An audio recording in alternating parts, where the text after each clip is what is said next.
menjauhi larangannya. Tidak ada, ya sudah, tidak perlu kita taati.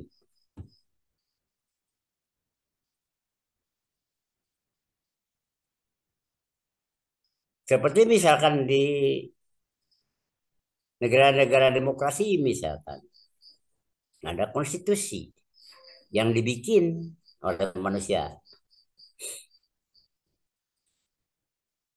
Kita harus taat sama konstitusi, kata mereka. Kita jalankan, kita taat aja, kita taat itu konstitusi. Apa balasannya? Balasannya kepada kita apa? Lagi sama-sama hidup aja, apa balasannya? Apalagi kalau sudah pada mati, siapa yang mau membalas ketaatan kita kepada konstitusi? Misalkan kita taat hukum. Sekarang kan hukum itu jarang sekali yang berbicara tentang hukum Allah. Kebanyakan kan hukum itu buatan manusia. Kita taat hukum, kooperatif lah terhadap hukum di pengadilan. Kita taat sama apa balasannya? Kita dapat apa balasannya? Kalau kita taat hukum, hukum buatan manusia, nggak ada.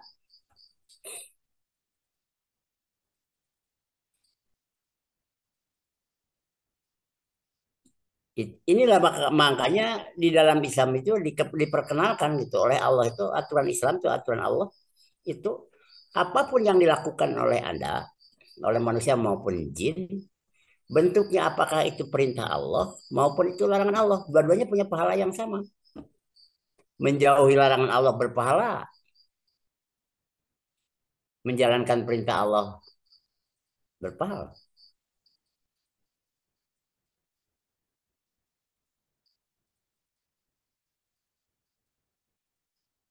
Islam disodorkan oleh Allah. Nih, kalau kamu mau dapat jaminan baik di dalam mentaati perintah maupun di dalam menjauhi larangan, ada jaminan keselamatan, pakailah Islam. Karena Islam itu aturan dari aku, kata Allah itu begitu. Kamu jangan mentaati yang lain, karena yang lain itu pasti tidak ada balasannya. Makanya orang-orang yang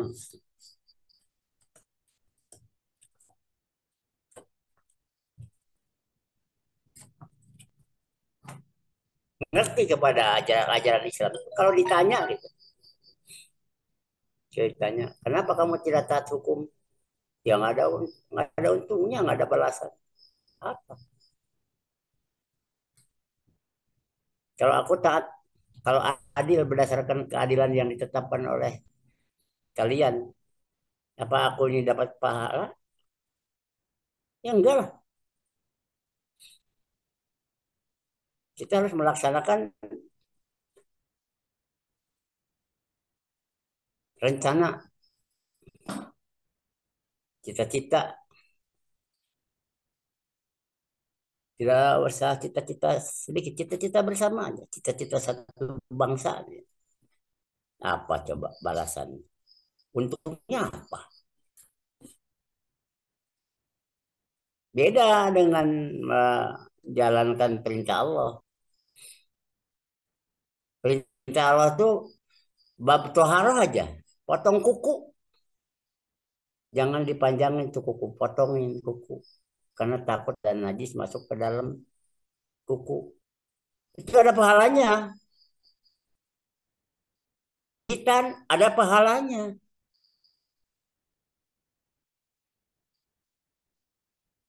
Berwudu ada pahalanya. Mandi junub ada pahalanya. Sampai mengambil duri aja di jalan. Supaya terpijak orang ada pahalanya tuh.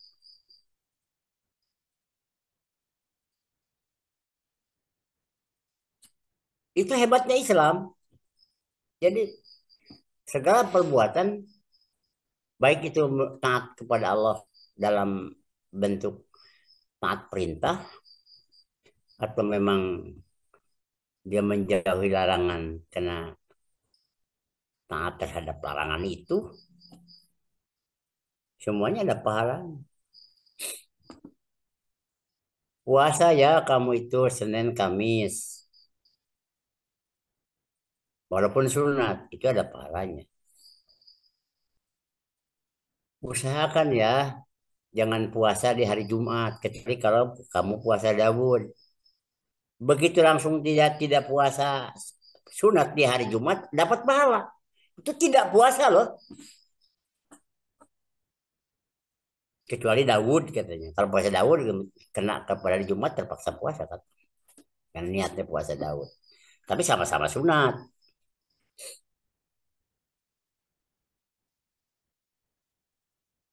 Istri disuruh sholat atau perempuan disuruh sholat. Dapat pahala dari sholatnya? Dapat. Perempuan dilarang sholat karena menstruasi. Dapat pahala tuh.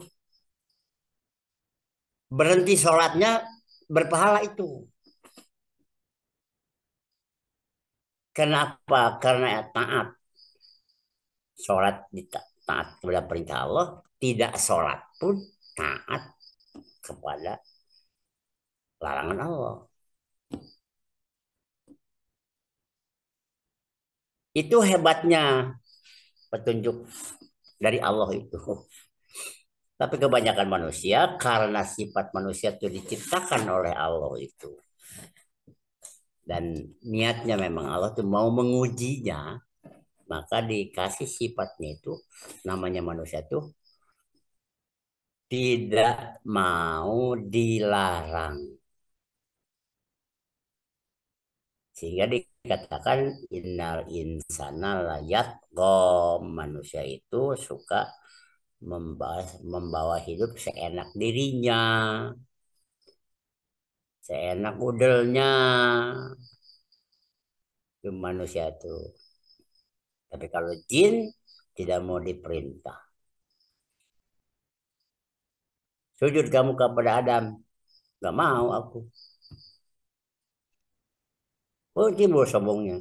Alah dia diciptakannya di tanah sama gua dari api. Masa iya sih ya, dari api harus sujud. Nah mulai sombong. Nah ya kalau sifat dua ini nempel di manusia, hati-hati.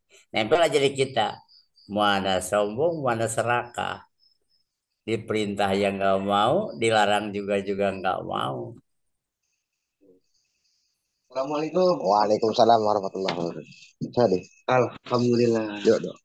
Persiapkan Bisa, ini. oh. Woi, tadi siapin kue, bro.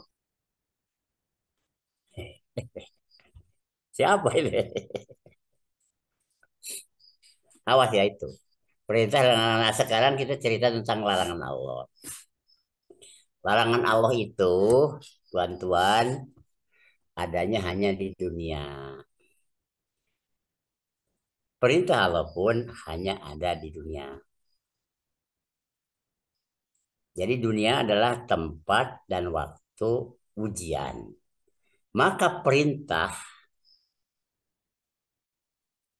dan larangan itu adanya di dunia ini. Begitu kita masuk ke alam barzah, tidak ada. Tidak ada larangan kepada orang yang di alam barzah. Tidak ada pula perintah. Kalau kamu mati ya nanti mati itu kamu bertasbih aja terus nggak ada perintah. Sabihu bukrata wa asila. Tapi kalau yang hidup bertasbihlah kamu, memuji Allah lah kamu waktu pagi sampai sore. Itu perintahnya kan kepada yang hidup. Kepada yang mati nggak ada perintah. Jadi perintah Allah maupun larangan Allah adanya hanya di dunia ini. Kebetulan kita sedang masih hidup nih di dunia. Berarti kita dihadapkan dengan dua, perintah Allah dan larangan Allah. Itu yang mesti diperhatikan. Qadama sidqin inda rabbih. Jadi orang beriman itu mendahulukan kebenaran dari Allah dulu. Jangan dulu mentaati perintah-perintah yang lain. Seperti misalkan gini, saya katakan lagi, disuruh zakat, ada pahalanya, ada gantinya dari Allah. Disuruh bayar pajak, mana pahalanya? Gantinya bayar pajak. Gak ada. Rugi aja.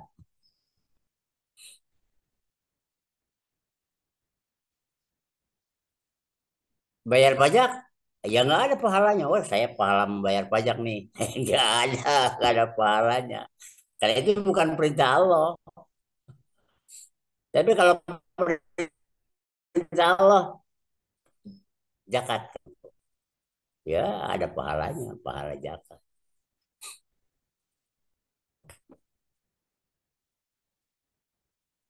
Sekali lagi, bahwa perintah dan larangan itu hanya ada. Perintah Allah dan larangan itu hanya ada di dunia ini. Oke, sekarang kita naik ke nggak ada. Nanti kiamat selesai, nggak ada. Nanti pada akhirat itu tidak ada perintah Allah, tidak ada larangan. Yang harus dilakukan oleh manusia, ya aja. Bentuknya kalau perintah-perintah pelayanan. Maka kalian ke surga ya, ke surga aku. Nah, itu pelayanan itu. Bukan perintah melakukan sesuatu. Tapi hayu abadan, hiduplah kamu selamanya. Wasiyu abadan, sehatlah kamu selamanya. Itu perintah Allah. Tapi perintah Allah kepada umum, mau manusia maupun jin, hidup dan sehat seterusnya di mana? Di sholat, tapi zuku, rasakan siksa aku selamanya. Bagi siapa? Bagi ahli neraka. Perintah itu adalah perintah secara umum kepada yang manusia dan jin yang dikutuk Allah atau dibenci Allah, dan kepada manusia dan jin yang disukai oleh Allah. Nah, sekarang saya katakan apa-apa saja sih larangan-larangan yang memang oleh larangan Allah yang diberikan kepada kita dan kita sudah paham, sudah mengerti, tapi tetap kita membandel kan? Tetap membandel, tidak mau.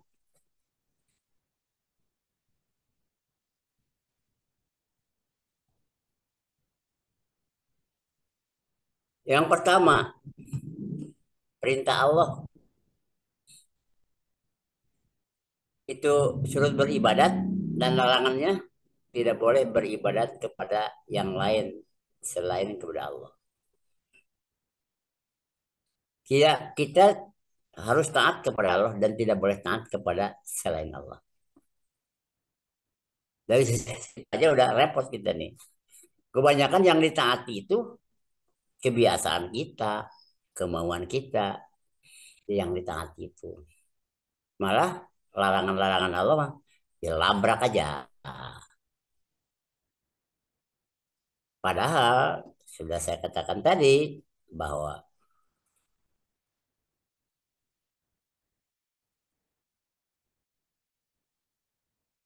taat atau tidak taat kepada perintah Allah dengan tidak taat kepada larangan Allah, dua-duanya sejajar. Itu menunjukkan tidak bertuhan kepada Allah. Dalam kurung itu ateis, tak bertuhan. Nah, sekarang kita lihat sejak mana mana nih kita nih yang tidak bertuhan tuh. Kebanyakan kalau kita lihat hasibu poblaan tuh hasabu, perhitungkan dulu kita, koreksi dulu.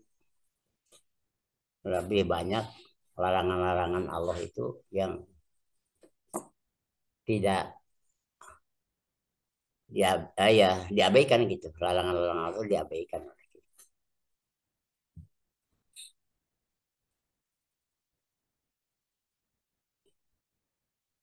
Sekarang kita lihat keadaan manusia.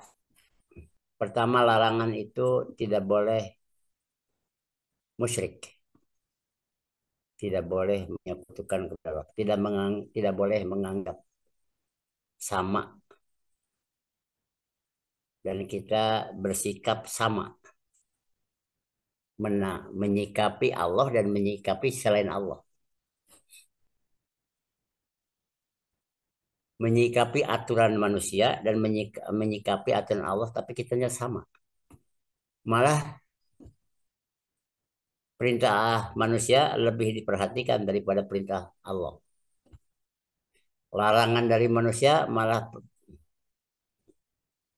lebih diperhatikan daripada larangan Allah.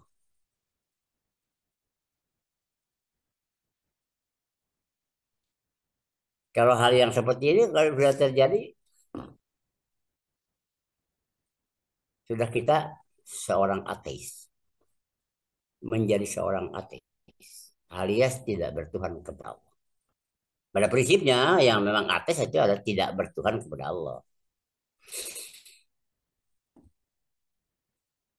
Jadi kalau kita bagi dua dunia ini, ateis dan hamba Allah. Hamba Allah bertuhan kepada Allah. Dia bekerja kepada Allah. Taat kepada Allah. Kalau ateis itu taat kepada selain Allah. Apakah itu taat kepada keimauan dirinya atau taat kepada sekelompok manusia, apa sekelompok manusia di wilayah, apa memang kelompok manusia seluruhnya yang dikenal dengan internasionalisme. Islam bukan internasionalisme yang taat kepada kemauan manusia sedunia. Orang Islam adalah orang yang taat kepada Allah, bukan taat kepada manusia sedunia. Jadi Islam bukan internasionalisme. Lebih kecil lagi, Islam bukan taat kepada nasionalisme, dan Islam bukan nasionalisme. Orang Islam itu taat kepada Allah, bukan taat kepada sebuah konstitusi yang dibikin oleh manusia di satu negara, alias nasionalisme. Jadi Islam bukan nasionalisme, bukan juga internasionalisme.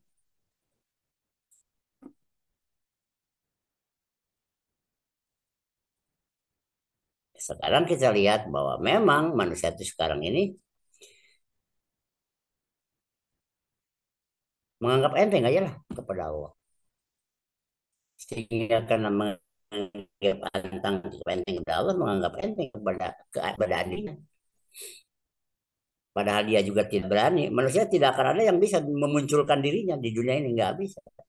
Semua juga manusia hidup tidak berencana. Tapi menganggap bahwa aturan yang lain untuk hidup bisa bikin sendiri. Itu sombongnya manusia tuh. Makanya dijelaskan bahwa siapa yang membuat namanya sama dengan Allah, itu sudah membuat kekafiran, sudah sombong itu. Mengatakan bahwa nama dirinya satu dari sisi nama. Dua, sifat paling, Asmaul Husna. Paling pintar, paling kaya, paling berkuasa, paling segala paling, itu sudah menolak Allah tuh.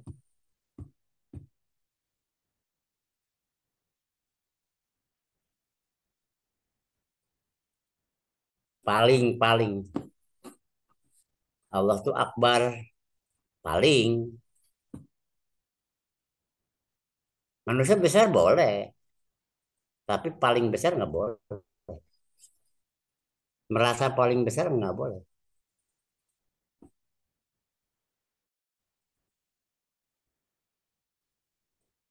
Manusia sayang kok, tapi kan Alhamdulillah Rahimin paling sayang nggak bisa. Maka melanggar aja Asmaul Husna. Coba-coba aja sifat manusia itu mengakui, data manusia mengakui 99 sifat itu punya Allah. Udah mereka itu menganggap enteng kepada Allah, anggap hebat kepada dirinya. Terus kita lihat dengan jabatan Allah, jabatan Allah Rabbinas, Rabbil Alamin, pemerintah seluruh alam, pengatur, dia bikin aturan. Coba-coba aja membuat aturan, membuat aturan sendiri untuk hidup sendiri atau untuk hidup manusia lainnya. Maka teori teori lain selain Islam. Nah sudah musyrik lah itu. Disebut musyrik rububiyah. Berani-beraninya membuat aturan hidup manusia. Manusia diciptakan oleh Allah, ternyata manusia membuat aturan hidup bagi manusia. Apalagi menjajahnya. Nah, Malikin nas. Allah itu Malikin nas, Malikil alamin. Raja, penguasa seluruh alam. Dia punya hukum. Dia menurunkan hukum kepada manusia dengan jin. Tiba-tiba ada manusia dan jin membuat hukum. Malah mentaati hukum dan mengesahkan hukum. Memperlakukan hukum.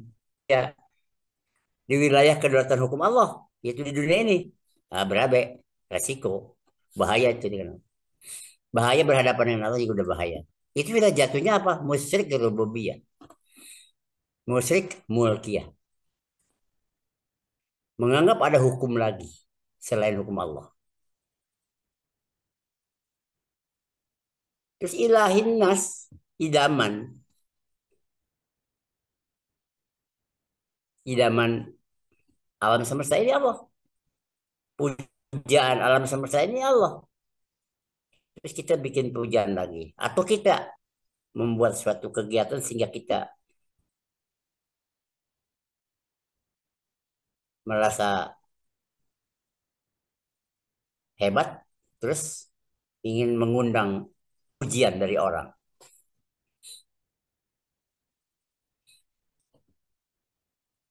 Ya sudah melanggar ilahin nas. Pujaan pujaannya manusia sudah menganggap enteng kepada Allah, sudah menganggap bang besar kepada dirinya. Itulah makanya kalau sifat dari iblis atau setan atau jin ini adalah tidak mau diperintah Allah, dari sifat manusia tidak mau dilarang oleh Allah, ya sudah jadi ateis. Makanya la taqumus illa la yuqal Allah fil ard. Tidak akan terjadi kiamat kecuali Allah sudah tidak digunakan lagi. Allah sudah tidak dihargai lagi. Nah, zaman sekarang siapa yang menghargai Allah? Zaman sekarang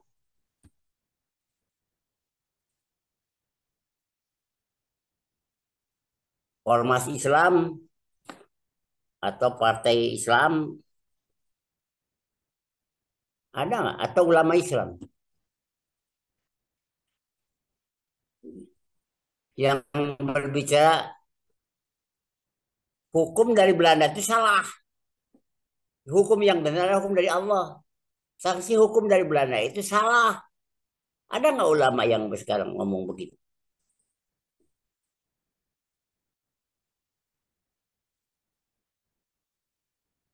Susah mungkin nyarinya. Kenapa ya takut? Para ulamanya takut kepada manusia, bukan takut kepada Allah. Sekarang siapa yang memperjuangkan Islam?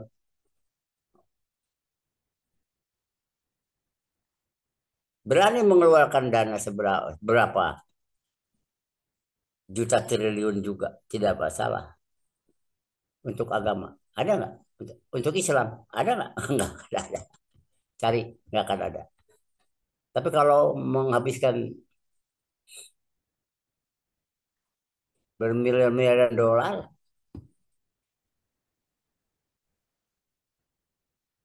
untuk apa? Ya untuk hiburan kayak di dunia ini. Lady Gaga di sini untuk mengeluarkan duit untuk membela negara, bukan membela agama. Ya mungkin banyak sekarang mengeluarkan duit untuk mempertahankan pengabdiannya kepada negara. Banyak mengeluarkan duit untuk mempertahankan pengabdiannya kepada Allah. Susah nyarinya, susah. Di pengusaha, ya apalagi orang di ulama aja susah, apalagi di pengusaha. Ulama aja udah tahu tahu neraka aja dia susah, apalagi pengusaha yang tidak tahu neraka.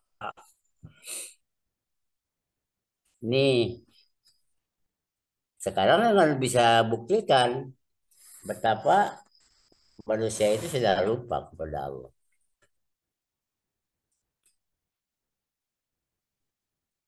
Ada apa larangan-larangan Allah kepada kita? Jarang sekali mungkin ulama yang ngomong ada larangan-larangan Allah kepada kita.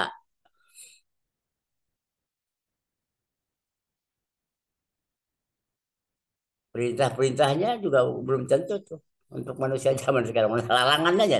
Jadi kita berbicara larangan karena manusia itu biasanya tidak mau dilarang oleh Allah. Orang Islam dilarang membunuh. Sama ya, dilarang membunuh. Tadi sudah dilarang musyrik, dilarang menyekutukan Allah.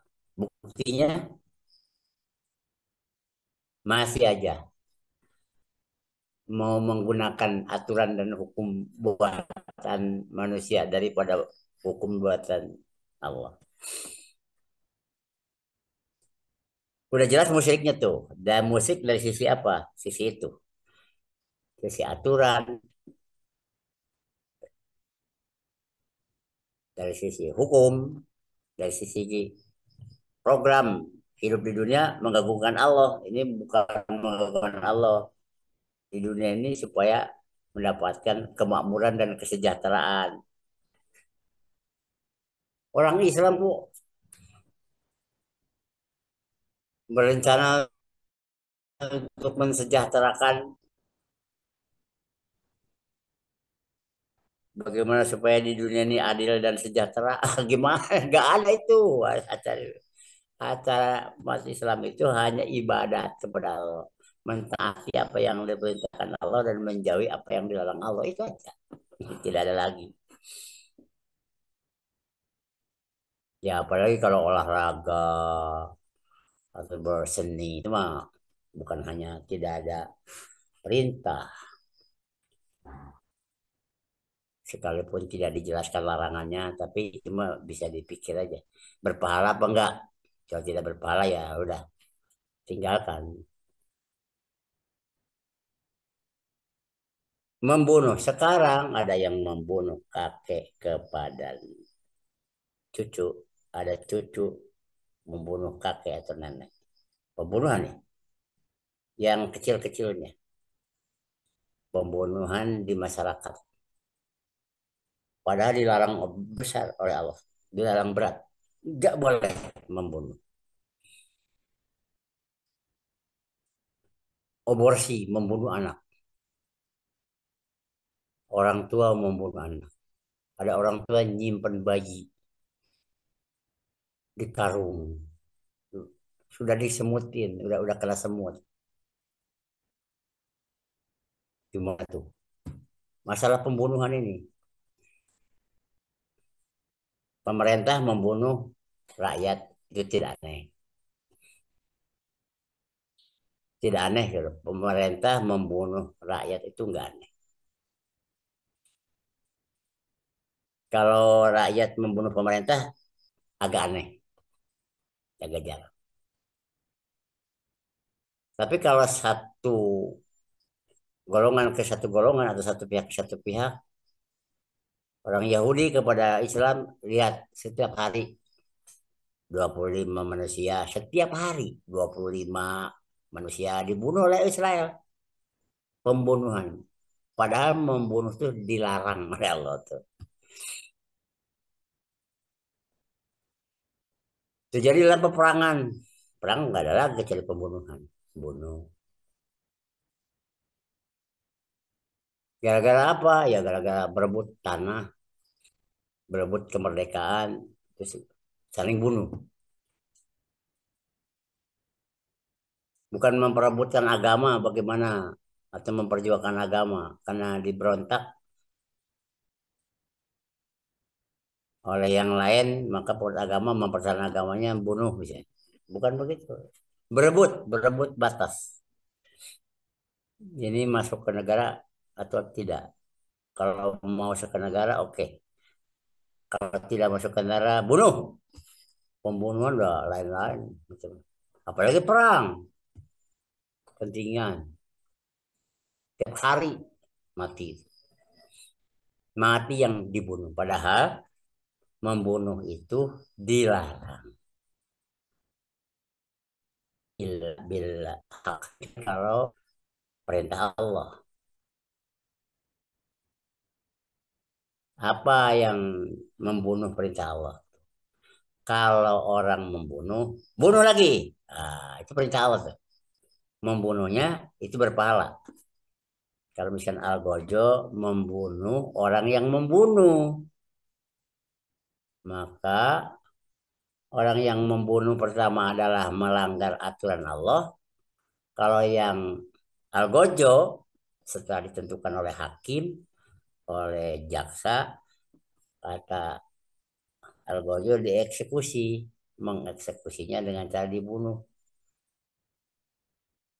Dibunuh lagi, ya jadi dia membunuhnya punya pahala. Itu membunuh karena kebenaran, karena diperintah Allah. Ada membunuh dengan cara dirajam, dilemparin batu. Berpahala enggak? Berpahala.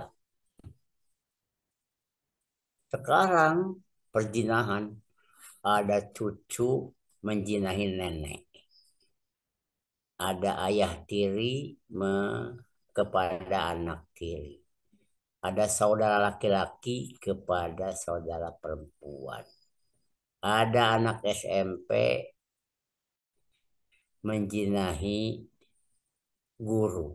Ada guru menjinahi anak-anak santri. Edan. Padahal itu dilarang. Larangan pertama adalah musyrik. Larangan kedua adalah jangan membunuh. Larangan ketiga jangan berzina. Berzina. Sekarang ini merajalela.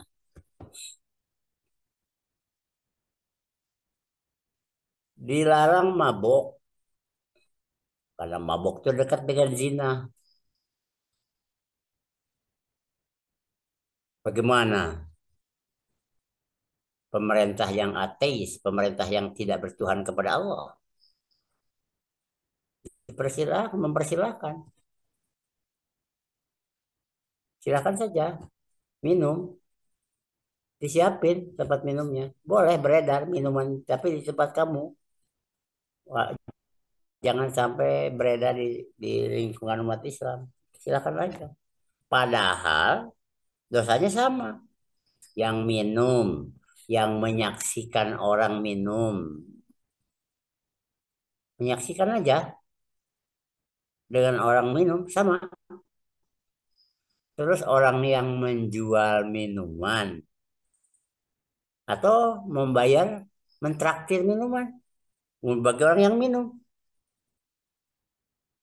memproduksi minuman, menjual minuman, memproduksi minuman, yang mengizinkan perusahaan minuman itu ada. Itu sama dosanya.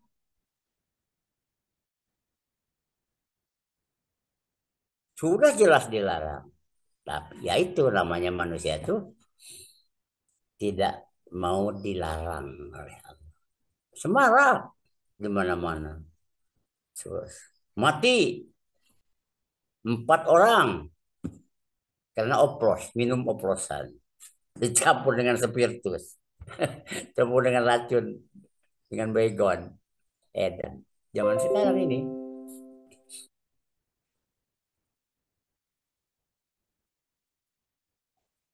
Dari perjinahan. Udah dilarang tuh. Mabok dilarang. Itu larangan Allah. Hukukul walidain.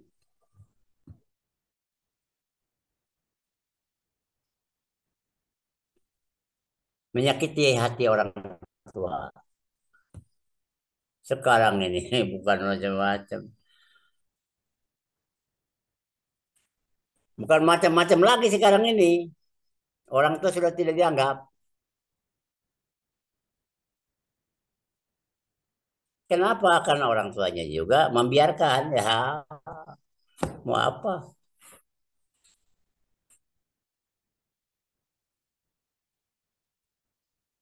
Banyak orang tua yang sekarang ini gimana kemauan anak. Ngikuti kemauan anak.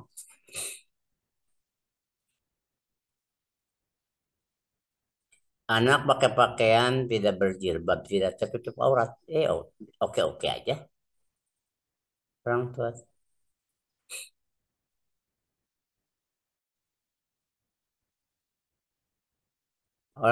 Anak yang berpacaran tiba-tiba dia kecelakaan bunting duluan, kawinkan.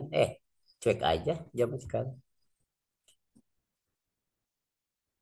Ini padahal itu adalah larangan dari Allah, jangan sekali-kali dekat-dekat kepada perzinahan. Sedangkan minuman itu dekat sekali dengan perzinahan.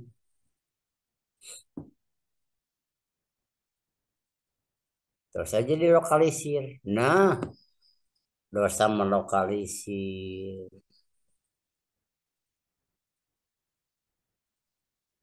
Melokalisir. Dosa melokalisir itu gede sekali. Itu mungkin sekarang kalau di alam barzah sudah didapati tuh oleh Ali Sadikin. Udah didapati. Udah dirasakan tuh bagaimana melokalisir. Terus membangun negara dengan judi, membangun pemerintahan dengan judi. Sudah judi dilarang, ya judi.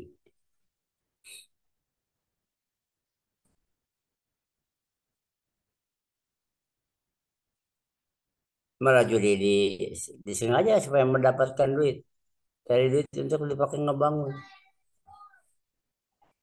Yang lebih parahnya lagi, hasil judi dipakai ngegaji guru agama lagi. Waduh, makin sadis. Inilah kalau hidup di negara begini nih, negara yang tidak menggunakan aturan dan hukum Allah, ya udah tidak akan bisa lepas dari kekafiran. Yang bersih juga tetap jadi kotor, kotor aja. Mana ada umat Islam yang bisa bersih? Susah nyarinya. Karena guru agama aja digajinya oleh pajak, sedangkan pajak ngambilnya dari mana? Ada pajak dari pelacuran, ada pajak dari minuman, ada pajak dari macam segala macam pajak. Pajak itu kalau di dalam ini mah di dalam minuman mah bajigur segala ada. Nah dikasih minum kepada guru ngaji itu yang mengajarkan aturan dan hukum Allah. Ya, mau tidak mau yang guru ngaji juga jadi kotor. Orang minumnya itu kok minumnya bajigur. Makanya kata Nabi tidak ada manusia di ya, nanti di akhir zaman kecuali apa yang dimakan dan diminumnya riba, yang dipakainya dalam riba. Kenapa? Ya dari hasil haram semuanya.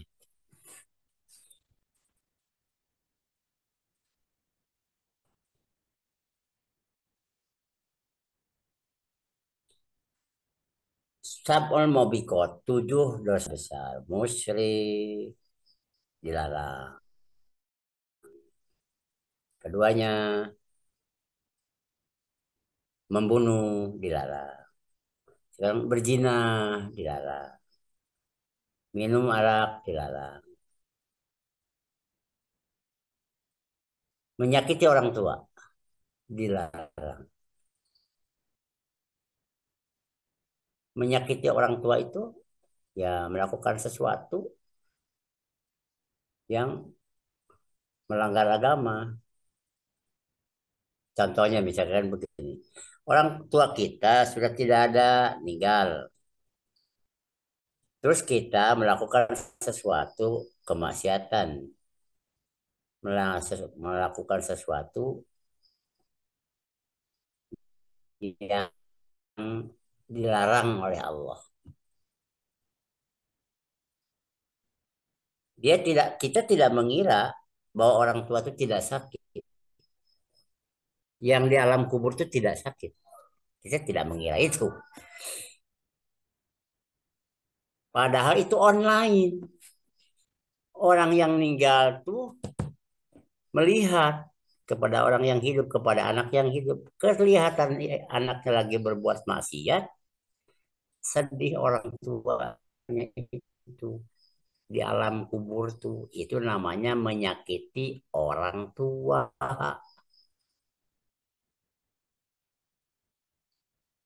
Orang tua itu ada hidup, ada orang mati. Kalau orang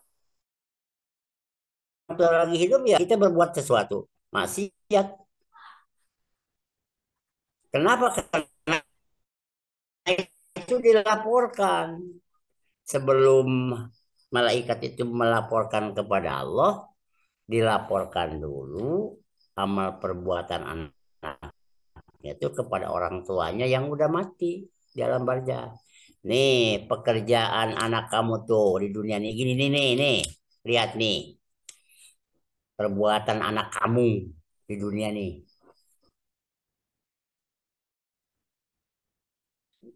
Ya, orang tua jadi nangis.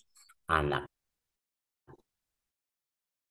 itu selain dilaporkan juga itu menjadi beban dan menyakitkan kepada orang tua yang udah mati. Karena al-barjahu kajuja, dalam bahasa itu di ruang, seperti ruang kaca. Tiba-tiba anak kita membunuh orang lain, sedangkan anak kita sudah di alam kubur. Dikirim tuh dosa anak itu dikirim kepada orang tua. Malah oleh malaikat sebelum dilaporkan kepada Allah, dilaporkan dulu kepada orang tua, kepada kita yang udah mati. Anak itu menyakiti hati kita. Tuh. Jadi kalau apabila musyrik, terus juga menganggap sepele kepada Allah, mempunyai selingkuh, mempunyai majikan lain selain kepada Allah, itu pernah membunuh manusia, pembunuhan, pernah berzina, pernah mabok, itu semua menyakitkan sama orang tua. Menunjukkan bahwa orang itu kurang ajar sama orang tuanya. Itu larangan-larangan Allah. Ya memang mau tidak mau manusia itu banyak sekali melanggar larangan Allah itu. Contoh lain, larangan Allah itu tidak boleh sarik, jadi sarik, jadi pencuri. Semarak sekarang. Yang pencuri itu bukan orang kecil sekarang ini. Orang kecil nggak seberapa malingnya. Tapi mulai dari kepala desa sampai ke presiden, itu banyak tuh maling tuh. Banyak orang-orang gede yang maling. Padahal maling itu dilarang oleh Allah. Dan tidak bisa dihapus dosa maling kecuali dipotong tangan. Kalau tidak dipotong tangan, itu di akhirat dituntut lagi oleh Allah. Jadi kita akan tahu tuh nanti di hari akhirat orang-orang yang maling itu dipotong tuh dia motong sendiri tangannya.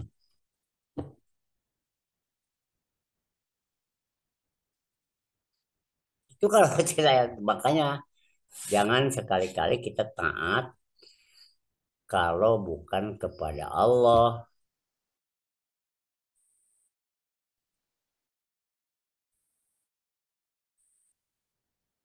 Karena Allah tak ada Rasul. Kebetulan kita ini sekarang belum punya pemimpin intern umat Islam, tidak bisa kita taat kepada pemimpin Islam mana. Tidak ada yang pemimpin Islam sekarang. Kita ini tidak, kalau istilah anak rumah tangga tidak punya ayah sekarang. Di tingkat RT tidak ada pemimpin Islam tingkat RT, belum ada. Di negara Indonesia belum ada pemimpin umat Islam di negara Indonesia, belum ada. Di dunia pemimpin umat Islam sedunia belum ada. Dan itu adalah bukti pelanggaran umat Islam terhadap larangan Allah. Kata Allah, la yahillu li salasatin bi paratun piladi illa amarohadahum. Tidak halal bagi orang Islam, tiga orang Islam kecuali salah satu di antara tiga itu harus dijadikan pemimpinnya. Watasimu bihablillah jamiah harus bersatu, harus punya pemimpin. La Islam illa bil jamaah kata hadisnya. Bukan Islam kalau tidak bersatu. La jamaah illa bil imarah. Tidak bersatu kalau tidak ada kepemimpinan.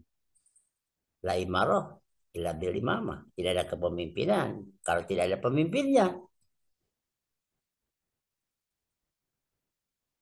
Jelas kita harus punya pemimpin, tapi tidak dilakukan perintahnya. Dilarang malah bercerai-berai, wala tafarraqu bercerai-berai, malah diabaikan itu larangan. Malah bikin ormas, malah bikin partai, malah bikin ini, bikin itu. Bukannya umat Islam suruh bersatu, mengusahakan supaya umat Islam itu bersatu berpemimpin, punya database berapa jumlah umat Islam sedunia, zakatnya diurus, ada berapa fakir sedunia. Kalau kepemimpinan Islam internnya sedunia atau tingkat dunia, ya berarti fakir sedunia, miskin sedunia, sabil sedunia, Ibnu Sabil atau pelajar Muslim, pelajar Muslim sedunia. Pasti rapi lah. Ada umat Islam yang punya hutang di dunia. Gede, dibayar oleh zakat. Ada gorim. Ada perbudakan. Dibebaskan oleh umat Islam sedunia. Melalui kepemimpinan Islam sedunia. Ada orang-orang non-Islam yang mau melawan atau mengganggu umat Islam. Ya dihadapi lah oleh umat Islam sedunia. Orang kafir sedunia, lawannya umat Islam sedunia. Iblis sedunia, lawan dengan umat Islam sedunia. Di bawah kepemimpinan masing-masing. Orang kafir ya ada pemimpinnya, ya umat Islam juga harus ada pemimpinnya. Nggak boleh tidak. Ini malah bercerai-berai. Tidak ada yang memikirkan kepemimpinan Islam. Tidak ada yang ini peduli ya terhadap perintah Allah suruh bersatu. Juga peduli terhadap larangan Allah. Malah semuanya abai. Walau tafarraqu, jangan pecah belah. Malah pecah belah. Malah dibikin pecah belah. Kerjaannya ribut. Masih mendingan tuh ribut tuh kalau antara orang Islam dengan non-Islam. Ini ributnya antar non-Islam, antar umat Islam ributnya. Lebih parah lagi antar ulama lagi. Wih, udah sampai lupa gitu kepada Allah. Kenapa sih di matanya tidak ada Allah? Di matanya tidak ada neraka gitu? Kenapa Quran tidak dibaca apa? Sampai sekarang ini mengerikan sekali. Jadi saya membacakan ini larang-larang Allah supaya apa? Supaya tahu, pedulilah terhadap perintah Allah, pedulilah dengan larangan Allah itu. Jangan abaikan perintah Allah, jangan pula abaikan larangan Allah. Karena baik perintah maupun larangan itu berbalas. Kalau perintah Allah dan larangan Allah. Tapi kalau perintah dari manusia dan larangan dari manusia itu tidak berbalas. Tidak berbalas. Kalau kita taat misalnya kepada hukum yang ada misalnya di Indonesia ini, apa kita berpahala? Terus kita mengadili, dapatlah keadilan. Keadilannya keadilan bukan keadilan menurut Allah, tapi keadilan menurut manusia, menurut hukum itu. Nggak ada pahalanya itu. Jangan buang-buang umur. Jangan pula buang-buang harga diri. Makin lama harga diri merosot di hadapan Allah. Padahal Allah sudah mengatakan inna akramakum indal atqakum. Paling mulia di hadapan aku itu yang paling patuhlah sama aku. Kata Allah tuh gitu. Sekarang siapa yang pikirannya ingin jadi paling patuh kepada Allah? Nyarinya susah ya.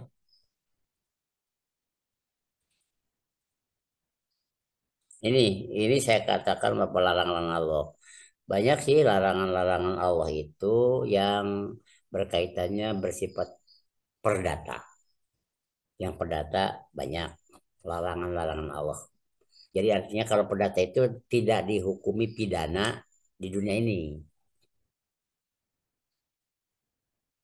Tidak dikasih sanksi hukum pidana di pada waktu saat ini di dunia ini. Tapi pelanggaran baik perdata maupun pidana itu akan dihakimi oleh Allah nanti di hari akhirat. Makanya saya selalu mengingatkan, awas umur kita ini sebentar lagi. Dan kiamat pun juga dikatakan oleh Allah sudah dekat. Iqtarabatus sa'ah wansaqal qamar. Di surat Al-Qamar udah jelaskan. Udah deket kiamat itu, udah deket. Hidup yang ada dua itu hidup senang dan hidup sengsara dan hidup tidak ada umur itu sudah dekat. Terus sekarang mau umur, ya, hidupnya ada umur. Besok kan hidup tanpa ada umur. Udah berapa tahun aku di neraka ya? Nggak ada pertanyaan begitu. Udah berapa tahunnya kita di surga? Nggak ada. Tanggal berapa ya sekarang ini? Nggak ada. Di surga nggak ada tanggal. Tidak ada bintang-bintang di hari akhirat itu. Jadi nggak ada perhitungan bulan. Pasti surga. Tanggal berapa sih sekarang? Ya nggak akan ada. Kalau hari ada. Ini hari apa? Karena dijelaskan bahwa hari itu tetap ada. Nah, pas waktu Jumat, ya ada hari Jumat. Ada hari Jumat. Makanya hari Jumat kebanyakan orang katanya ke pasar. Ke pasar itu apa? Berdandan. Bukan ke pasar itu beli sesuatu. Jadi di surga, aku mau beli bala-bala. Ya nggak ada. Datang ke surga itu, datang ke pasar, orang ahli-ahli surga itu bersolek. Kalau perempuan jadi lebih cantik, lebih menarik. Bagi siapa? Ya bagi ahli surga laki-laki. Ya, kalau laki-laki ke pasar, maksudnya salon. Balik, ya jadi lebih ganteng. Kata siapa? Ya kata istri-istrinya. Istri-istri di surga. Maaf ya, saya katakan istri-istri di surga. Karena setiap orang di surga itu pasti dikasih oleh Allah tuh istrinya banyak. Maaf aja. Biasanya kalau pihak perempuan kalau diceritakan laki-laki yang ahli surga masuk ke ya masuk orang-orang soleh itu masuk ke surga dikawinkan oleh Allah tuh perempuannya banyak kedengaran oleh perempuan itu betul kebetulan di dunia mulai sakit sakit hati di perempuan maaf aja itu karena memang saya tidak bisa tidak terus terang belak-belakan aja memang Allah bicara begitu wajah wajahna hum bihurin in kunikahkan mereka itu dengan bidadari-bidadari yang cantik jelita gitu jadi jadi mohon maaf nih kepada ibu-ibu nih. Nah, kalau laki-laki mendalu kalau laki-laki maunya memang tidak satu lah semua juga maunya mah banyak hanya kemampuan tidak bisa lebih dari satu mental terutama tidak kuat mungkin duit mah ada tapi nggak mental nggak kuat mental nggak kuat kenapa ya satu ini pasti bawa golok aku nggak mau dimadu nah, Nabi Muhammad isinya banyak istri Nabi di dunia istri Nabi di akhirat itu Nabi Muhammad kebetulan di mana di surganya surga Firdaus lagi surga paling tinggi VIP very important personal jadi orang-orang sangat penting itu beda dengan kita mencacah masuk ke surga aja belum tentu kenapa kotor kotor masih suka menjalankan larangan Allah tidak taat kepada Allah juga suka tidak peduli terhadap perintah Allah kita kan jadi kita ini jauh sekali ya kalau dibanding oleh dengan imannya para nabi lah jauh sekali makanya karena jauh sekali perbedaannya jangan tenang-tenang hidup di dunia ini usahakan jangan terlalu berbeda dengan nabi imannya jangan terlalu berbeda dengan nabi Islamnya jangan terlalu beda dengan nabi jangan usahakan usahakan ditingkatkan kenapa kalau terlalu berbeda dengan nabi bahaya bisa nabi ke surga ya bisa kita ke neraka bukan perbedaan itu rahmat perbedaan itu adalah rahmat goblok orang yang ngomong perbedaan itu rahmat perbedaan itu adalah indah goblok berbeda dengan Nabi Muhammad beda Allah beda Tuhan kan neraka Nabi Muhammad Tuhannya Allah kita Tuhannya bukan Allah weh ngawur kan neraka itu Nabi Muhammad menggunakan petunjuknya Islam kita menggunakan petunjuknya lain dari Islam kan neraka itu beda bedanya gue juga jauh Nabi Muhammad akhlakul karimah kita akhlakul su Nabi Muhammad pakai budi pekerti yang baik, kita budi pekerti yang buruk. Nabi Muhammad mengikut kepada Allah, kita ikut ke setan. Wah, beda jauh. Bahaya, bahaya. Nabi Muhammad taatnya kepada Allah, ini mah taat kepada konstitusi. Wah, bahaya, bahaya. Itu bukan rahmat itu mah. Perbedaan itu azab. Perbedaan itu siksa itu yang akan kita terima. Hati-hati. Bukan perbedaan itu rahmat.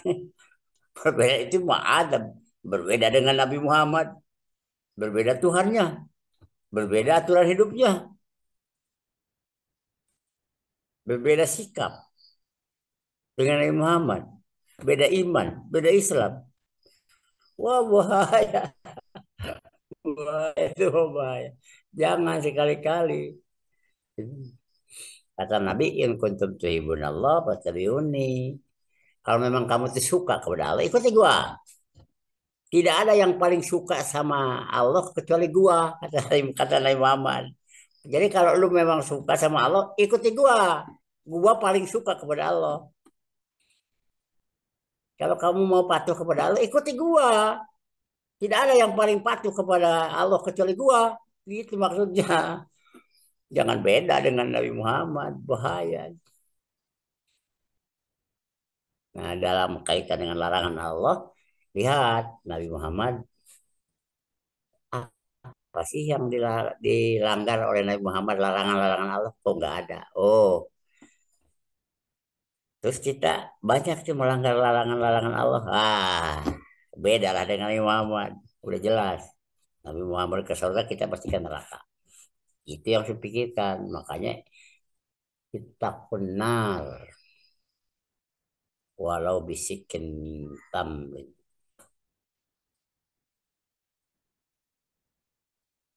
Hati-hati kamu dengan neraka.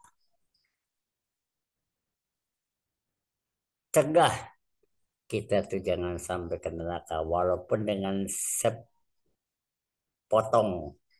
biji korma, sepotong korma. Maksudnya apa? Kita punya pengorbanannya hanya sepotong korma, nilainya sepotong korma. Usahakan sepotong korma itu di dunia itu dipakai menghindarkan dari neraka. Apalagi kalau kita dikasih harta oleh Allah itu di atas miliar, miliar, triliun.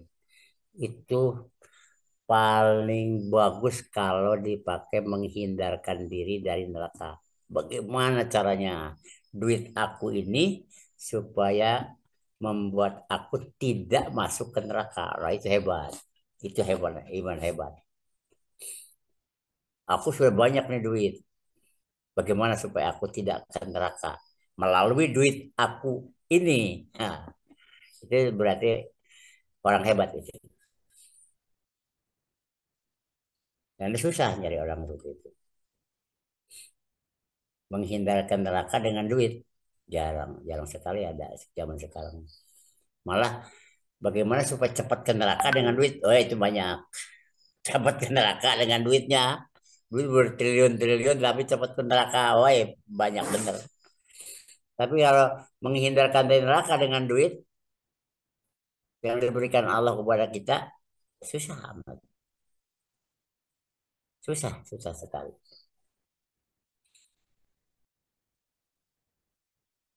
Berani orang mengeluarkan miliaran-miliaran sampai triliunan untuk sesuatu yang tidak ada pahalanya. Tidak bisa menyelamatkan dari neraka sekarang ini. Tapi kalau bagaimana supaya selamatin dari neraka bisa masuk ke surga, ya duitnya juga diseraceh aja. Ini kenapa tuh? Ya itu karena iman kita, iman kitanya kurangnya 98%, imannya kurang. Tapi kurangnya berapa? 98%. Yang ada tinggal 2%. Tidak, kurang percaya kepada Allah tuh. Padahal kalau nafsin dekotul maut, setiap manusia pasti mati, kata Allah tuh. Innamat tuwaffawna ujurakum yaumal qiyamah. Semua kegiatan akan dikasih pahalanya oleh Allah itu di hari kiamat. Dikasih balasannya di hari kiamat. Kamu ngeluarin 1 triliun untuk Islam, untuk membangun Islam, membangun umat Islam. 1 triliun. Saya punyanya 1 juta sih untuk membangun Islam. Saya punyanya 10.000 untuk membangun Islam. Itu nilainya ada di hadapan Allah. Coba Anda keluarkan 1.000 triliun, tapi bukan untuk Islam, untuk bangsa. Duitnya sendiri hasil sendiri, tapi untuk bangsa. Ada pahalanya? Nggak akan ada. Nggak akan ada. Kenapa? Kalau dipakai untuk menjalankan perintah Allah, duit berapapun ada nilainya di hadapan Allah. Sebesar apapun, sebesar dunia ini, duitnya gedenya sebesar dunia, tebalnya sebesar dunia ini, dipakai bukan untuk perintah Allah, tidak ada gunanya, tidak ada manfaatnya, tidak ada nilainya. Amerika mengeluarkan beberapa miliar triliun dolar malah. Berapa triliunnya dolar. Demi apa? Demi nama baik bangsa Amerika. Demi nama baik Amerika di dunia.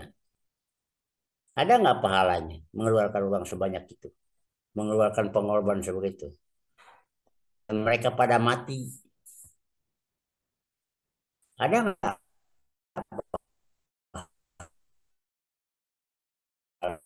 Nggak ada. Allah. Tapi ada umat Islam. Baru syahadat. Masuk Islam. Belum sholat. Baru wudhu. Berwudhu aja dia. Tiba-tiba niat sholat. Baru wudhu. Selesai wudhu dicabut nyawa. Ada nilainya di hadapan Allah. Wudhu itu, walaupun wudhunya belum selesai, wudhunya belum sempurna, ada pahalanya, ada pahalanya. Kenapa? Wudhu itu diperintah Allah. Bahasa lainnya, segala sesuatu yang diperintah bos, pasti bos memberikan balasan. Tapi segala sesuatu yang tidak diperintah oleh bos, kita lakukan, tapi tidak diperintahkan oleh bos. Tidak ada pahalanya. Tidak ada pahala sama sekali. Kalau diperjuangkan Islam, ada pahalanya. Kalau memperjuangkan bangsa ini, bangsa Indonesia, bangsa Amerika, bangsa mana aja, bangsa Baduy, ya bangsa aja. Nggak ada pahalanya. Memperjuangkan bangsa. Itu. Jadi hati-hati sekarang ini. Hati-hati sekarang. Banyak orang yang memperjuangkan atau melakukan sesuatu yang tidak diperintah Allah. Sampai kawan saya bertanya, kalau wartawan itu pahalanya ada nggak di hadapan Allah?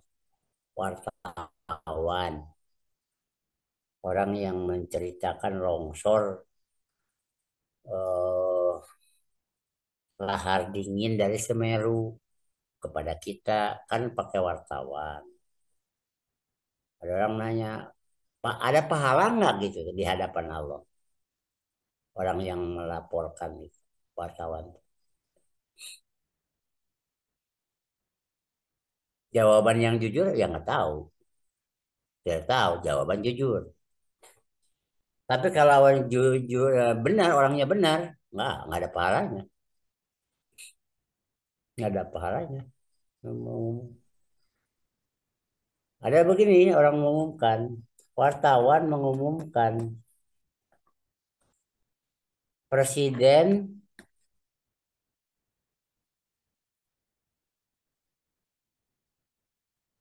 Jepang atau Perdana Menteri Jepang mati ditembak. Kita tidak tahu. Karena wartawan kita jadi tahu. Wartawan itu ada punya pahala nggak mewartakan kematiannya Perdana Menteri Jepang itu? Kegiatan kewartawanan itu ada nggak pahalanya di hadapan Allah? Pertanyaan. Silakan jawab. Silakan jawab. Jawab sendiri-sendiri aja.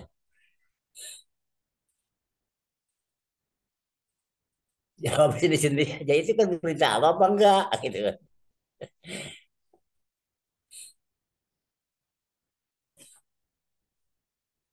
Nah, ini ini yang kelihatan itu apa bebas ya. Tapi sekarang yang tanyanya yang kelihatan Muslim, kelihatan Islam. Apakah orang dulu, ulama-ulama dulu, yang membuat majelis ulama, ada pahalanya di hadapan Allah? Enggak, majelis ulama. Majelis ulama kan untuk syiar Islam. Sebutnya juga ulama fatwa, memberikan bimbingan kepada umat Islam.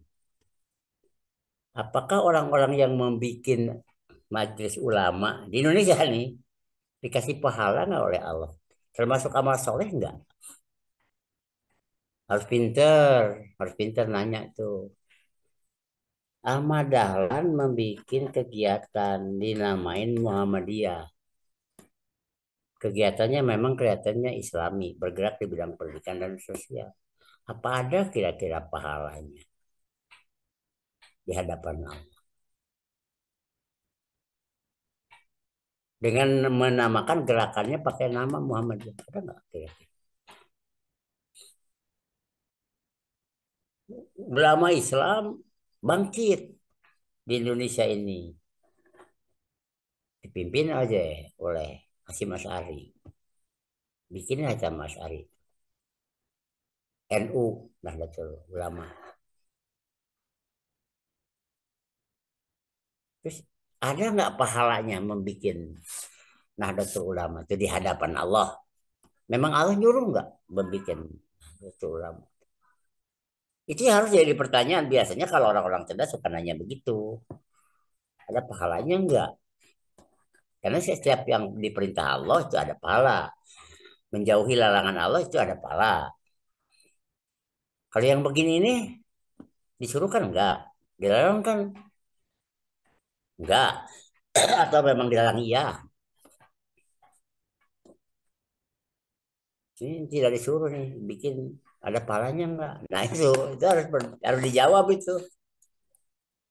Hanya kebetulan sudah pada wafat. Sudah pada wafat. Tidak ada tinggal nama. Jadi susah. Susah. Susah ininya. Nah, yang ngejawabnya susah tuh.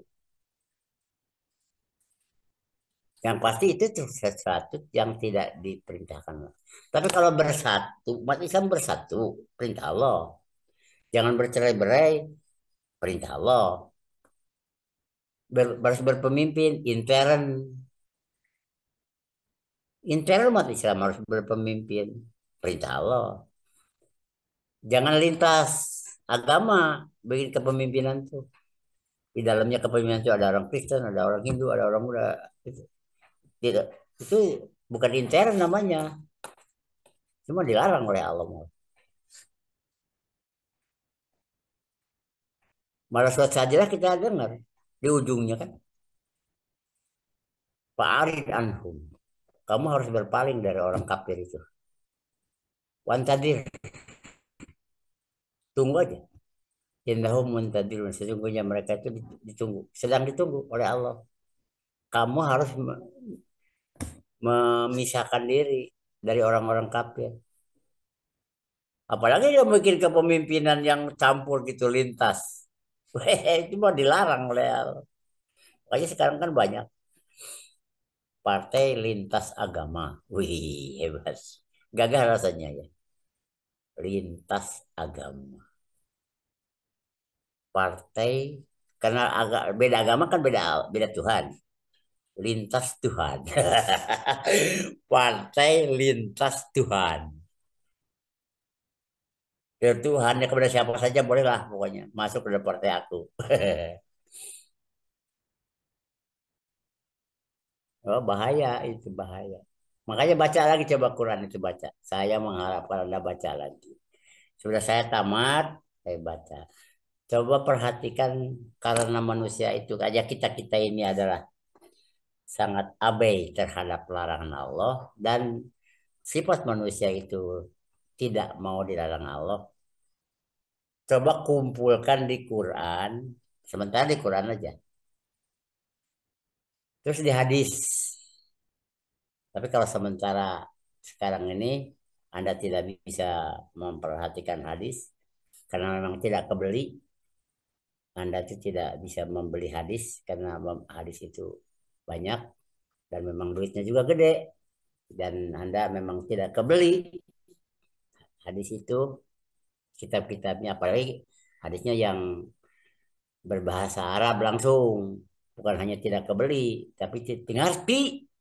Dia tidak paham gitu kan karena bahasa Arab ya. Tapi memang tidak kebeli dalam arti bahwa tidak ada niat beli, tidak ada niat beli, niat aja sudah nggak ada. Jadi Anda memang tidak kebeli. Udah jauh sekali gitu dengan Nabi itu. Coba aja diperhatikan larangan-larangan Allah kepada manusia. Itu aja coba cari. Allah tuh ngelarang apa aja sih sama manusia tuh? Ya. Karena manusia ini aku, ya. Allah tuh ngelarang apa saja sih ke aku? Udah, itu pasti ketemu. Pasti ketemu di Quran aja. Baik global maupun detail pasti ketemu. Baca lagi. Saya mohon kepada Tuhan, Tuhan baca lagi ya, baca lagi. Jangan berhenti hentinya. Sabok masani. Kalau bisa 7 aja, 7 kali. Sudah kali baca tamat, baca lagi. Sudah tak, sudah 2 kali tamat, baca lagi. Sampai 7 kali baca. Sabok masani. 7 yang diulang-ulang. Jadi 7 kali tamat diulang-ulang. Bukan hatamnya. Hataman Al-Quran macam di kampung-kampung hatam Quran baca. Bukan. Pahami. Maksudnya. Pahami Quran. Perintahnya dan larangannya. Tapi untuk sementara karena manusia ini adalah cerita sulit dilarang Allah. Dan memang nggak mau dilarang Allah itu. Coba baca aja larangan-larangan Allah itu apa sih. Jangan sampai kita mati tidak tahu tuh larangan-larangan Allah tuh.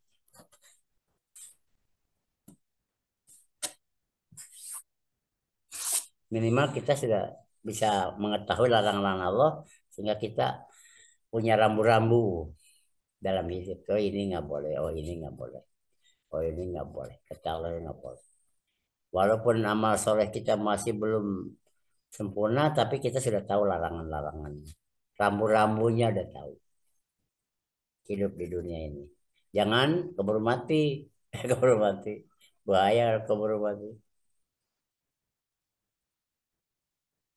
Soalnya ayat stabil di ya layas tak tibun katanya. Nanti di akhir itu tidak dikasih waktu untuk membuat alasan. Ya karena saya ini begini-begini Pak. Ya, kepada malaikat. Alam yatikum apa belum datang kepada kalian Rasul yang membawa petunjuk hidup kepada kalian. Oh iya, saya lupa, saya nggak ada alasan. Di akhir-akhir nggak ada alasan. Mohon maaf ya, saya nah, kalau kesama Pak Farid dia, mohon maaf Pak Farid ya, ya oke. Kalau kalau aku mohon maaf Pak, nggak apa-apa. Atau aku mungkin minta buat alasan. Tapi kepada malaikat, kepada Allah, kita bikin alasan. Mohon maaf ya, saya kemarin itu lupa. Enggak goblok, enggak aja siksa sama gua. Pasti disiksa aja pasti. Hati-hati, usahakan ihsan. Hidup itu usahakan supaya Allah itu tampak di mata. Kalau sering baca Quran, tampak di mata.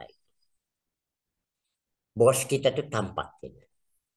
Terus neraka itu tampak di kita. Jadi kita tuh kalau mau melanggar aturan Allah tuh agak susah juga karena neraka di depan. Sudah pastikan nerakanya kan. Semua yang berdosa melanggar aturan Allah pasti. Coba saya bacakan lagi. Terutama sama Iwan. Wan, Wan, Iwan. Nggak ada fotonya aja dia tuh. Nah, sama Iwan tuh. Sama Iwan karena umurnya pendek Wan.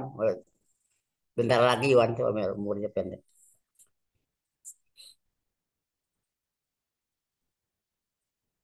Tamat.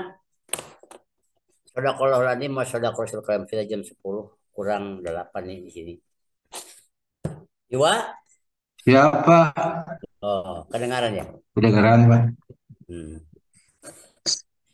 Jadi Ya, Iwa coba sehari apa seminggu sekali itu ulang-ulang tuh Quran tuh. insya Allah, Ya, Pak. baca lagi, baca lagi, baca lagi. Jadi kita tuh harus silah, harus hubungan dengan Allah tuh dekat. Salah satu di antaranya perantara hubungan kita bagus itu kita mempelajari apa yang Allah tunjukkan kepada kita, ya. Ya, insya Allah. Jangan melihat surat-surat baik, surat tender kebanyakan. Topik juga pikirannya di keuangan aja terus dipikirnya itu tidak dipikir, Quran itu tidak pernah dipikir. Baik, dengar kan? Pikiran aku tidak tahu gitu. Eh, ada apa orangnya di sini sama Yanto?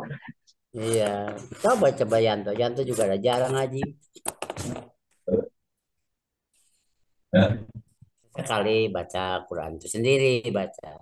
Itu akan lebih berharga di hadapan Allah. Oh, ternyata memang topik ini memang benar-benar dia mau dekat sama aku, kata Allah tuh. Nah, Sehingga kitab-kitab yang diturunkan aku kepada dia dibacanya. Tandanya bahwa dia simpati kepada aku. Oh, kalau sudah Allah bicara begitu ke topik, topik jadi orang mulia lah. ini Jangan dipikir aja di keuangan, rugi sekian, untung sekian tiap hari, pikir aja ke situ baik. Eta Pak Iwa ada. Kalaupun begitu ya nggak apa-apa, tapi seminggu sekali baca Quran sendiri tanpa papari juga nggak apa-apa.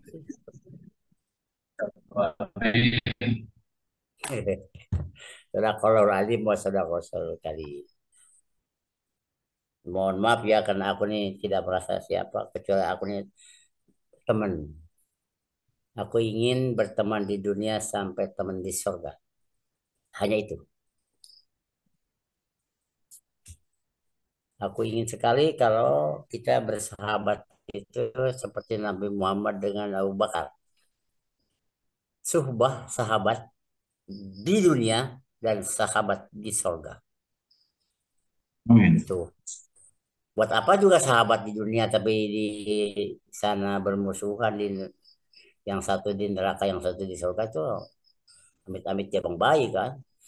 Yang kita inginkan tuh bagaimana kita nih bersahabat di dunia di dalam mematuhi perintah Allah, di dalam takwa, begitu pas ke akhirat kita berteman, bersahabat di dalam apa? Dalam bersenang-senang dong, bersenang-senang. Jadi surga mah tidak ada takwa, tidak ada iman, tidak ada Islam. Surga mah tinggal menikmati apa hasil kerja sekarang. Namun Pak Farid, Iya, tadi mic-nya gangguan. Punten. iya itu saya lihat itu Iwan. Kenapa tidur kata saya Iwan tuh? Duduk Pak, menyimak. Insya Oh Allah. iya, awas Wan. Umur Iwan tuh pendek Wan. Saya beritahu. Ya, Supaya awal hati-hati. Jadi sering-sering baca siap, Quran siap. Wan. Insya Allah. Pakai terjemahnya, jangan jangan Quran bahasa Arabnya. Mohon Pak. Terjemah.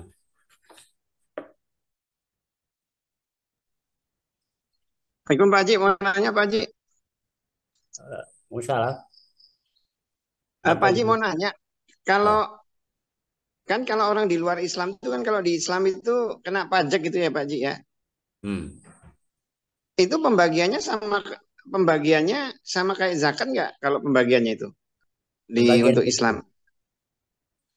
Kan kalau misalnya zakat mal itu kan ada itunya peruntukannya untuk berapa Hmm. 8 asnaf gitu ya. Tapi kalau pajak itu gimana itu pembagiannya apa terserah kepada pemimpin atau gimana? Terus Pak Haji kan kalau pajak itu kan tidak ada dalam Islam gitu kan. Ada juga kan sekarang ini kan pekerjaan konsultan pajak itu. Konsultan pajak itu kan sebenarnya sih bahasa kerennya itu kan ya bukan hanya cuman menghitung, cuman gimana supaya pajak itu diringan apa nggak Menyiasati, bisa lebih kecil gitu loh. Bisa lebih menyiasati kecil ya, gitu. Hah? menyiasati. Ya menyiasati gitulah. Jadi harusnya bayarnya pajaknya 5 miliar dibikin jadi 1 miliar. Kayak Itu gitu kan nggak kalah apa-apa itu tuh. biasa. Gimana Pak Haji? Itu saya lihat sebenarnya kalah sama Aseng. Aseng mah dari dulu begitu tuh bikin neraca dua. Ah, Neraca perusahaan itu yang kalau bisa harusnya 1 triliun dapat pajaknya. Nah, bagaimana caranya supaya jadi 1 miliar itu kerjaan orang Aseng itu. ya. Kalau Kalau kita bercerita Islam itu, apakah Islam itu membenarkan kepada pajak? Itu pertanyaannya. Harusnya pertanyaannya begitu. Pajak ya itu dibenarkan nggak oleh Allah? Jawabannya tidak dibenarkan. Jawab pertanyaannya, menurut hukum fikih nih, hukum berdasarkan pemahaman ulama terhadap Quran dan hadis, terhadap Allah dan nabinya. Gitu. Apakah pajak itu halal apa haram? Kita tidak boleh bohong. Kata Allah haram ya haram, kata Nabi haram ya haram. Nah, gitu. Nah sekarang kita ada di negara umat Islam, ada di negara non-Islam. Artinya bahwa umat Islam itu dijajah oleh non-Islam. Dia harus bayar pajak. Yang namanya dijajah tidak mau ngelawan, ya terpaksa bayar pajak. Jadi bayar pajaknya terpaksa. Kalau terpaksa bayar pajak berpahala apa berdosa? Ya berdosa. Berpahala gimana? Orang melakukan yang haram itu semuanya berdosa. Sistem kepemimpinan Islam adalah sistem rumah tangga, orang tua ngurus anak. Adakah di dalam sistem rumah tangga orang tua majek sama anak? Ada nggak? Nggak ada. Itulah Islam. Islam itu tidak pernah mengeluarkan ketentuan tentang pajak. Tuh, adanya hanya zakat. Zakat itu juga kepemimpinan Islam hanya melaksanakan saja perintah Allah. Yang nyuruhnya Allah, yang melaksanakannya kepemimpinan intern umat Islam. Itu. Jadi pelaksana aja melaksanakannya. Jadi pemimpinnya Islam juga ya berzakat kalau dia dapat rezeki dari usahanya ya zakat juga.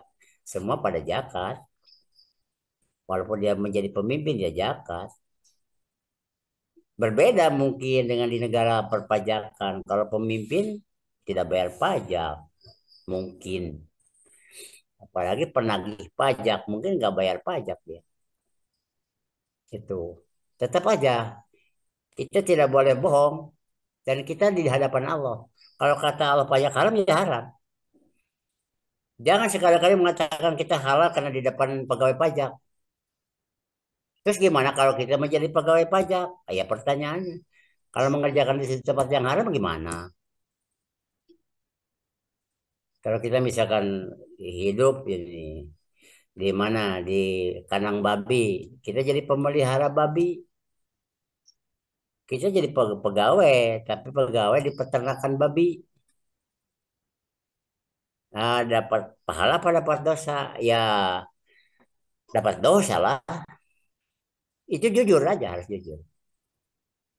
Harus jujur. Nah, kenapa begitu? Ya karena terhimpit ekonomi, tidak bisa mandiri, tidak bisa independen. Nah, artinya kalau tidak independen berarti terjajah. Umat Islam di Indonesia adalah terjajah oleh nasionalisme. Terjajah nih oleh nasionalisme sehingga umat Islam tidak bisa menjalankan aturan Islam, tidak bisa menjalankan hukum Islam di Indonesia. Termasuk umat Islam di Indonesia itu tidak bisa lepas pajak. Tetap aja harus bayar pajak. Karena apa? Karena pajak itu adanya di penjajahan. Manusia memakan manusia, hum para hum, atau manusia menjajah manusia, maka timbullah pajak. Belanda menjajah Indonesia harus bayar upeti bangsa Indonesia, orang Indonesia kepada Belanda. Upeti itu bahasa koboynya dulu, bahasa sekarangnya pajak. Sekarang siapa saja bangsa Indonesia di dunia ini, di Indonesia ini, itu semuanya harus bayar pajak, alias rakyat ini dijajah oleh pemerintahannya. Jadi pemerintah adalah penjajah rakyatnya. Sama dengan orang tua menjajah sama anaknya, anak keturunannya. Dan itu bukan aturan Islam. Makanya kalau pajak itu berapa jumlahnya kita kasihkan, nggak ada pahalanya, malah jatuh dosa. Nah, tapi kalau zakat sepeser pun itu ada, karena zakat perintah Allah. Nah, patuh kepada Allah. Tapi kalau pajak patuh kepada setan, kepada penjajah. Gitu. Jadi sejujurnya begitu. Jadi kalau ada orang yang nanya misalnya jurus, ya tetap begitu. Nah, Allah tuh di hadapan kita, nggak bisa kita mengatakan iya. Yang tidak kata Allah, kita katakan iya nggak bisa. Karena apalagi ulama itu dia selamatnya di hadapan Allah itu antara dua kata, iya atau tidak. Ulama mengatakan iya yang kata Allah tidak, celaka itu. Atau mengatakan tidak kata Allah iya. Menghalalkan yang di Allah haramkan atau mengharamkan yang Allah halalkan itu ulama itu pasti ke neraka. Jadi sangat hati-hati, nggak bisa kita lepas dari aturan itu. Itu dibuktikan oleh siapa? Oleh Batlaam. Batlaam itu ulama Bani Israel di zaman Firaun. Dia disuruh mendoakan oleh Firaun mendoakan Musa supaya Musa itu linglung. Batlaam nggak mau. Masa aku mendoakan linglung kepada Nabi Musa? Nabi Musa itu kan Rasul Allah. Dia tahu tuh. Tahu-tahu digratifikasi istrinya oleh Firaun dikasihlah emas, dikasih apa-apa istrinya supaya membujuk suaminya Batlaam supaya dia ngedoain. Karena terbujuk oleh istri itu, maka Batlaam mengiyakan. Tapi sarannya, kamu nggak usah berdoa katanya. Udah amin aja ya. Yang doanya bukan Batlaam, tapi yang doanya yang lain. Tapi Batlaam mengamini saja. Begitu Batnaam mengaminkan doa, membuat Musa linglung, dicabut nyawanya oleh Allah, Batnaam langsung ke neraka. Mengaminin alias mengiyakan yang salah. Itu tuh. Itu ulama tuh. Maka saya kalau jadi ulama hati-hati, nggak mau saya. Kalau mengatakan kata Allah haram ya haram lah, nggak mau. Karena takut dicabut nyawa pula. Kalau mengatakan halal, kata Allah haram, halal. Cabut tuh nyawa, gua ke neraka. Nggak mau aku.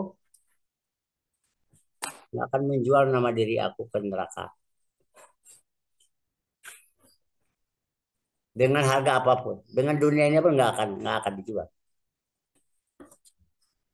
Karena masalah jual iman berat. Jual iman. Hidup di neraka terus-terusan. Jadi Julius, saya tidak akan menjawab secara pasti begitu. Yang penting, yang halal, zakat. Pajak, haram. Apapun yang dilakukan di dalam perpajakan, kecuali menolak pajak, nah baru, kalau menolak pajak pasti ada pahalanya. Tapi kalau merekayasa pajak, itu tetap aja dosa. Merekayasa yang haram, sebaya haramnya sedikit aja gitu kan. Tetap aja. Tidak bisa itu tetap aja. Jadi kalau minum arak, satu seloki dengan satu botol sama. Satu seloki ya haram, neraka. Satu botol haram, neraka juga.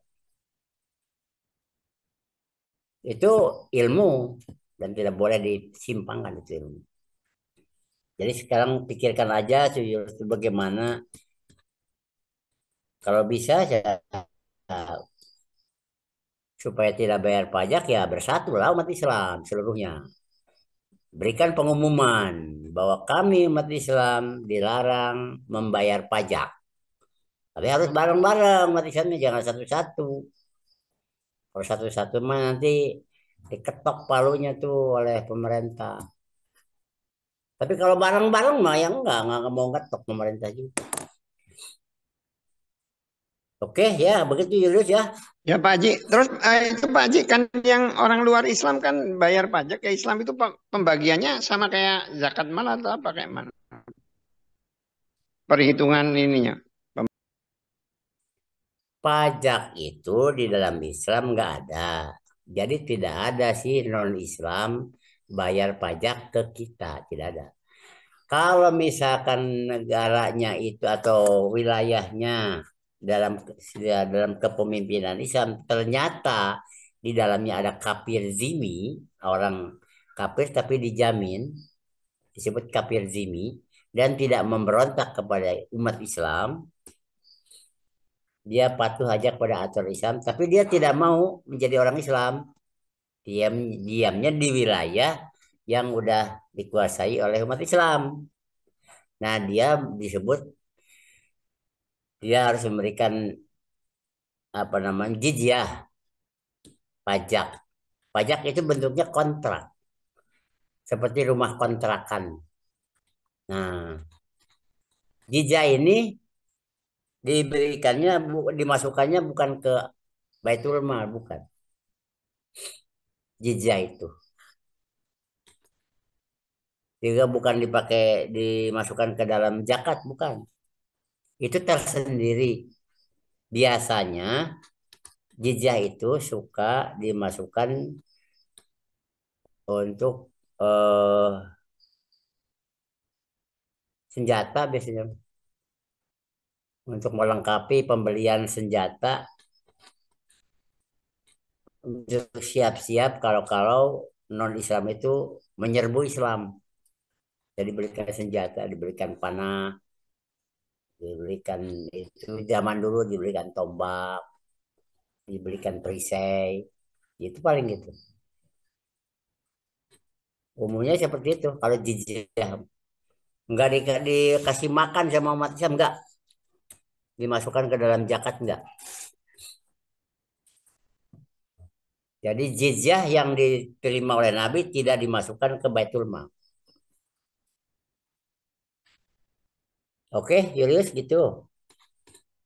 Ya, Pak Haji. Makasih, Jadi Pak Haji. jadi Makasih, tidak Pak ada Iwan. pembagiannya. Udah. Iya Pak, mangga langsung aja Pak Farid. Ya, Wan kita doawan. Al-Fatihah. A'udzu billahi minasyaitonir rajim. Bismillahirrahmanirrahim. Alhamdulillahirabbil alamin. Arrahmanir rahim. Maliki yaumin. Iyyaka na'budu wa iyyaka nasta'in. Ihdinas siratal mustaqim. Siratal ladzina an'amta 'alaihim ghairil maghdubi 'alaihim waladdallin. Amin ya rabbal alamin. Rabbana anjil lana rahmatan wa barakatan wa afiatan wa maghfiratan wa sakinatan fi qulubina wa nas'aluka fawzan inda liqaika ya rabbal alamin. Amin. Rabbana aslih lana dinina alladhi huwa ismatu amrina wa aslih dunyana allati fiha ma'asina wa aslih akhiratina innahu ilaiha ma'adina wajal hayatan ziyadatan lana fi kulli khair wajal mautan rohatan min kulli syarr wajal kullal qadha qadaitahu lana khair ya rabbal alamin. Rabbana nas'aluka afiatan fi dinina wa malina wa ahlina wastur auratina wa amin rawatina innaka ghafurur rahim. Rabbana la tu'akhidna in nasina wa akhtana. Rabbana wa la tahmil alaina isran kama hamaltahu 'ala alladziina min qablina. Rabbana wa la tuhammilna ma la taqata lana bih wa'fu 'anna waghfir lana warhamna anta maulana fansurna 'alal qaumil kafirin. Rabbana atina fid dunya hasanah wa fil akhirati hasanah wa qina adzabannar. Yuk sama-sama doakan orang tua kita. Rabbir hamhuma kama rabbayani shaghira. Rabbir hamhuma kama rabbayani shaghira. Rabbana ghfir lana wa li ikhwanina alladziina sabaquna bil iman wa la taj'al fi qulubina ghillan lil ladzina amanu rabbana innaka ghafurur rahim. Yuk kita doakan orang-orang yang sakit, mudah-mudahan sembuhkan. Minimal ada waktu untuk bertobat. Saudara-saudara kita bisa bertobat. Yang tadinya dalam maksiat ya bisa bertobat. Kalau sehat, biasanya kalau sakit itu susah. Mikir aja susah. Sakit. Yuk doakan mereka dan doakan keluarga kita supaya sehat. Allahumma rabban nasi mulhibal basi isbi anta syafillah sapi illa sifauka sifan la yughadiru. Amin. Doakan orang tua kita yang di alam kubur, jangan hidup itu hanya menyakiti orang tua aja, berbuat baik lagi hidup enggak, sama orang tua ngedoain aja juga, malah berbuat jahat, nyakitin orang tua sudah mati malah masih disakiti juga.